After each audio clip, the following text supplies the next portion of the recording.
confront the scientific fact that there's a heck of a correlation between the state of the mind and the state of the brain. When you go undergo surgery and the anesthesiologist knocks you out, as far as I know, your mind is out as well as your brain. No, I would disagree with you. That your mind is out, no. I'd say your brain Well, is. there's no, is there any evidence to support that it still goes No, on? there's no evidence, but you also say you have to face the scientific facts. Now, remember when we have our conversation about what's science and what's not, I agreed with you that the material was science, the immaterial was not. But the immaterial is still there.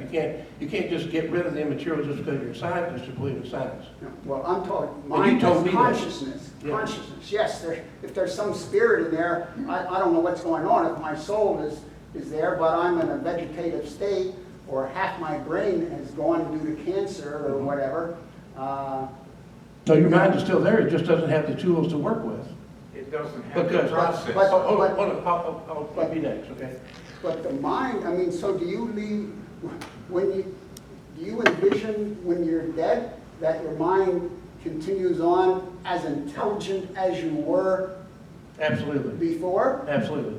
And so if you were born mentally severely retarded with only a quarter of a brain? You would be, your mind would be perfect. Your mind is the child, a person, I'm telling you my opinion now, we're getting Okay. into opinions of mind and body. I'm going to tell you that a child who is born with a brain defect still has a fully functioning mind. It doesn't have the facilities to use the mind to do what it wants to do. And that's when you're dead, it's the same thing. If you have a brain aneurysm and you can't think straight, you have a stroke, your mind is what it always was. And the mind is what goes with you into eternity. And when you're in eternity, everything is perfect. Now this, I'm telling you what I Yeah, believe. that's purely a religious belief. Yes, it is. It is a religious belief. It is. No proof. There's no Well, science. no proof. No proof, that's right. And again, no proof for a lot of things that you believe in either. Yes, sir. What was your name? Jim, Jim, go ahead. well, an easy way to say this is your mind are your thoughts and your thinking. The brain is nothing but a processor to tell what things to do. But I guess the brain's not designed though because the processing ability of the human brain is take a full 40 by 40 foot computer to do the same thing and it still can't do it. So I think that's just came by chance, right? Right. As far as I am learning, that the mind is part of the soul, which is also the emotion, your conscience, and your will. That's all part of the mind, which is part of the soul. So it's not the brain, it's really separate. Here's what you brought up is a perfect statement to make, okay? Because here it is. As an atheist, or even as an agnostic, I don't know what you believe in an agnostic is. Who knows what an agnostic believes? Don't know what to believe. But anyway. Well, I'll answer you. An Okay. agnostic believes that we cannot know. Okay, I understand. That makes sense. But we were discussing today the material things, physical things. What Lila was talking about is the immaterial, that as an agnostic you cannot deny exists. Or you don't, probably. It may exist, it may not. That would be your position. Is that right? Wasn't that right? That there might not be a mind? Well, I said, we talked about how the materialistic view is the only thing that is material things. She was mentioning all the different things that are immaterial, like love and emotions and mind and soul and all that. Can't put a material definition to it. But you can't deny that might exist. I certainly agree that immaterial things like love and affection and those things exist, but I certainly don't know that they exist independently of our brain cells. Okay. And in some So soul what you or mind. need to study, Bill, is how does your mind work? You looked at me today when you walked in. Do you recognize who I was?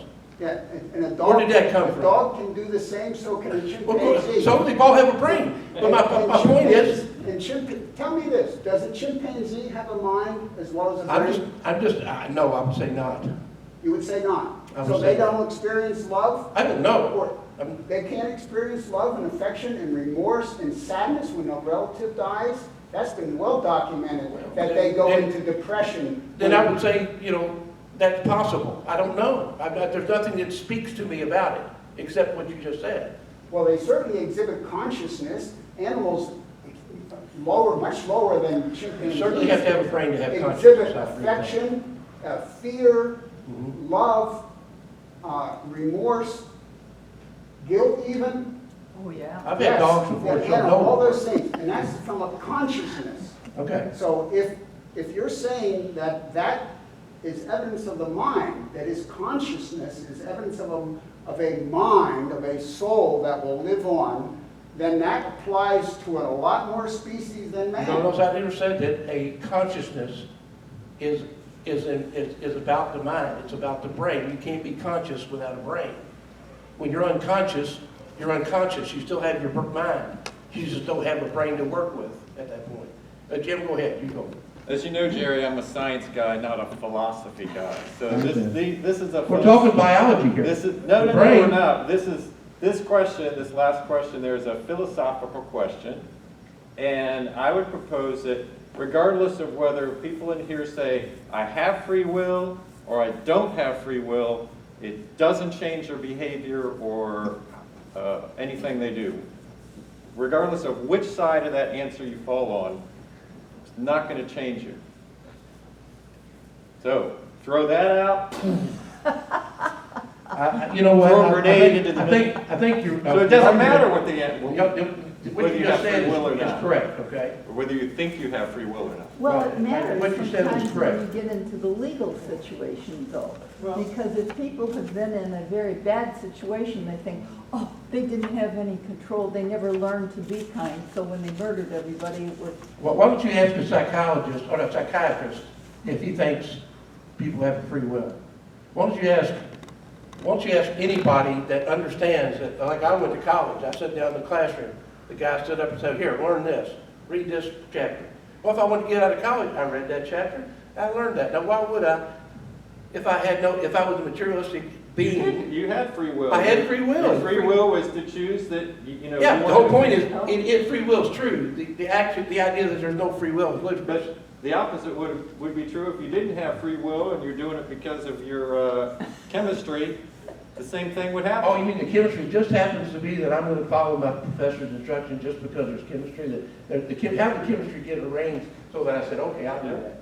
I mean, I just could have easily said, no, I'm not going to do that. I mean, come on, that's... You Listen, can't it's go- not a science can't question, go it's there. a philosophy question. Steve, I'll give you next. Steve, you had your hand up. I'd like to address the idea of brain, mind, body, soul, spirit. Our brain is part of a worldly body. It has nothing, it is, just like the gentleman over here said, it's a processor for our mind. Every animal, I believe, has a brain and a mind. Like you said, they can have love. They can, maybe not the way we experience love, but they can experience love. I'm sure they experience lust, which is a big part of the animal in us. That we kind of sometimes fall into that false idea that lust is love, which is totally out of context, I guess. But, Don't go there. but the idea that the mind goes forward after we die, where the brain, of course, doesn't, is the fact that, like Jerry said, it's a part of what we consider the spirit, the soul, and the mind. The spirit and the soul are kept in our heart. There again, it's not the physical heart that's pumping the blood of life. It's a spiritual heart that either believes in God or doesn't know, or whatever is going to happen with each individual person. What was your name?